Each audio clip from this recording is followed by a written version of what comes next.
Stage మీద కనిపిస్తున్నటువంటి ఈ విద్యార్థులు సరిగ్గా ఒక 2 నెలల క్రితం మన స్వయం కృషి ఇదే ప్లేస్ లో ఇదే పొజిషన్ లో కూర్చున్నటువంటి విద్యార్థులే. వీళ్ళు మొన్న రీసెంట్ గా డిఎస్సి నోటిఫికేషన్ 16,347 పోస్టులు రాష్ట్ర ప్రభుత్వం అనేది విడుదల చేయడం జరిగింది.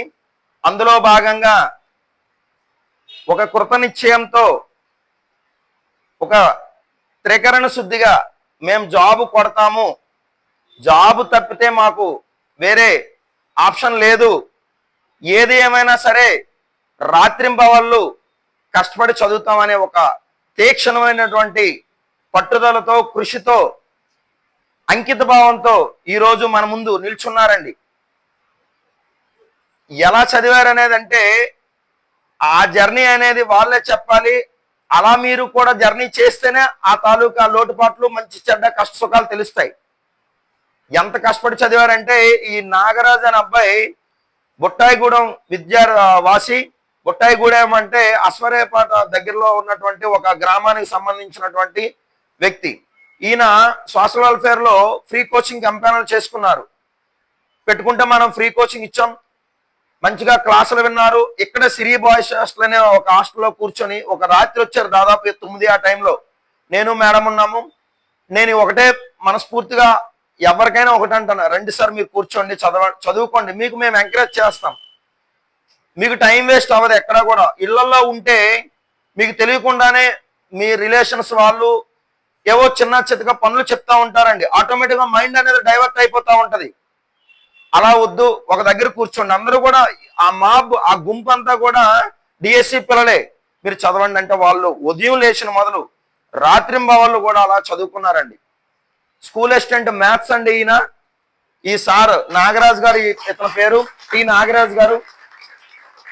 వాళ్ళ మిస్సెస్ ఒక గ్రామానికి ఒక సర్పంచ్ అభ్యర్థిగా ఉన్నప్పటికీ కూడా ఇంట్లో రీసెంట్ గా మ్యారేజ్ అయినా సరే కొన్ని నేను ఏదైతే కొన్ని నాకు తెలిసిన మంచి మాటలు ఏవైతే చెప్పానో, కొంచెం రీసెంట్ గా మ్యారేజ్ అయినా అమ్మా మీరు ఉండండి అక్కడ, నేను ఇక్కడ 3 months మీరు నన్ను డిస్టర్బ్ చేయొద్దు, నేను మిమ్మల్ని డిస్టర్బ్ చేయొద్దు అని చెప్పేసి సెండ్ ఆఫ్ ఇచ్చి వచ్చి చదువుకున్నారండి ఆయన. స్కూల్ అసిస్టెంట్ మ్యాథ్స్ అనేది ఈయనకి ఈరోజు రావడం అనేది జరిగింది.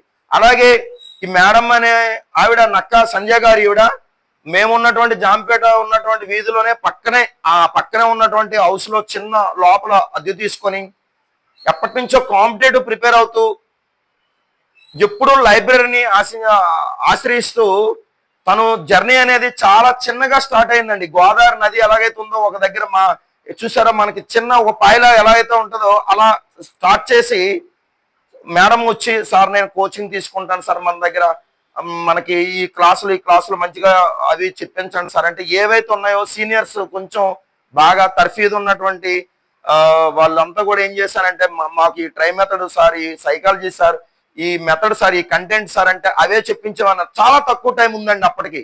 గవర్నమెంట్ ఇచ్చేదే 40 రోజుల నుంచి 45 రోజుల మధ్య. ఆ టైంని వేస్ట్ చేయకుండా వాళ్ళు ఎలా వచ్చారంటే మార్నింగ్ 8కి వచ్చేసి నైట్ 7:30 8 వరకు 8:30 వరకు కూర్చునేవాళ్ళు. ఇంకా మ్యాథ్స్ స్టూడెంట్స్ అయితే కనుక మార్నింగ్ 6-6:30కి కూర్చునే వాళ్ళండి. రాత్రి 8:30 9 వరకు కూడా క్లాసులు జరిగేవండి. అక్కడ ఆ బ్రాంచ్ ఉంది కదా మనది, సెకండ్ బ్రాంచ్, అక్కడ జరిగేవన్నమాట. అంత పట్టుదలతో నిజంగా నేను కూడా వాళ్ళ దగ్గర నుంచి నేర్చుకున్నాను. హార్డ్ వర్క్ కి కేర్ ఆఫ్ అడ్రస్ గా కష్టపడ్డారండి. నిజంగా అక్కడ ఎక్కడ చిన్న రిలాక్సేషన్ ఉన్నా, చిన్న గ్యాప్ మెయింటైన్ చేసిన ఆ 1 మార్క్, ఆ హాఫ్ మార్క్, 0.02లో కూడా పోయిన వాళ్ళు చాలా మంది ఉన్నారండి. వాళ్ళు ఎక్కడ కొంచెం మనకి విసుగుబాటు వచ్చినా, ప్రిపరేషన్ లో ఎక్కడ చిన్న విసుగుబాటు వచ్చినా నెంబర్లు అలా చాలా మంది మనకి పిల్లలు ఉన్నారు.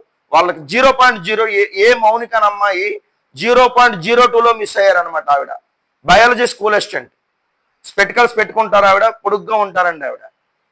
అలా చాలా మంది. మన కానిస్టేబుల్ అబ్బాయి వచ్చారండి, రంపచోడవరం అబ్బాయి డిఎస్సి 1.5 మార్క్స్ లో మిస్ అయింది. అబ్బాయి కానిస్టేబుల్ జాబ్ వచ్చింది, కానిస్టేబుల్కి వెళ్ళిపోయారండి. ప్రిపరేషన్ అనేది ఎలా ఉంటుందంటమ్మా, మనం ఊహించింది ఒకటి చేసేది ఒకటి కాకూడదు. మన లాంగ్ రన్ ఏదైతే వ్యూ ఉందో, మన ఏదైతే ఒక తీక్షణమైనటువంటి ప్రతిజ్ఞ చేసుకున్నామో మనసులో, అది మన మనస్సుకి అది అంకితం చేస్తూ లాంగ్ రన్ లో మనం ఏం చేయాలంటే స్టడీకి అంకితం అవ్వాలి.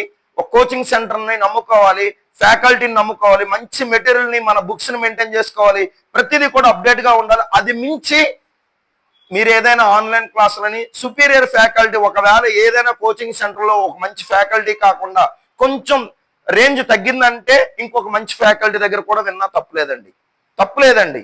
కానీ ప్రైమరీగా కోచింగ్ సెంటర్ మనది, వాళ్ళు కూడా అదే ఇంట్రెస్ట్తో వచ్చారండి. వాళ్ళు కూడా ఇన్స్టిట్యూట్ మనం చదువుకున్నాం, 10 మందికి మంచి విషయాలు ఈరోజు మోటివేట్ చేద్దామని వచ్చారు. అలాగే భాస్కర్ అనే అబ్బాయి మనకు తెలుసు, ముందు లాస్ట్ ఇయర్ జాయిన్ అయిన అబ్బాయికి SGT వచ్చిందండి. వీళ్ళిద్దరూ కూడా సంజయ్ గారికి స్కూల్ అసిస్టెంట్ శ్వాసలు వచ్చింది.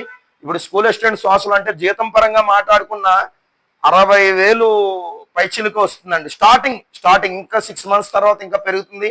దాదాపు నాకు తెలిసినటువంటి లాస్ట్ 2018లో మన దగ్గర స్కూల్ అసిస్టెంట్ వచ్చినటువంటి వాళ్ళందరూ కూడా ఏంటంటే 1,20,000 పైన తీసుకుంటున్నారండి. నేను కూడా ఏం చేస్తానంటే అండి, మంచి ఫ్యాకల్టీని తీసుకొస్తాను. మంచి ఫ్యాకల్టీలో ప్రొఫెషనల్ టు ప్రొఫెషనల్ అండి. ఏవైతే మీకు డౌట్స్ ఉన్నవి ఫ్యాకల్టీకి డౌట్లు ఉంటాయి, ఫ్యాకల్టీకి డౌట్లు ఉన్నాయి, మీకు ఉంటాయి. అలాంటి వాళ్ళ చేతనే క్లాసులు చెప్పించేవాడిని నేను కూడా. ఇప్పుడు 100కి 50 మార్కులు చెప్పించే సబ్జెక్ట్ కామన్ గా యూనివర్సల్ గా బుక్స్ రూపంలోనే నేర్చుకుంటారండి ఆ సబ్జెక్ట్. కానీ ఎక్కడైతే హై లెవెల్ ఉందో అది అందరికీ డౌటేనండి. ఆ డౌట్స్ ని క్లారిఫై చేసే ఫ్యాకల్టీ మనకు వచ్చేవాళ్ళండి.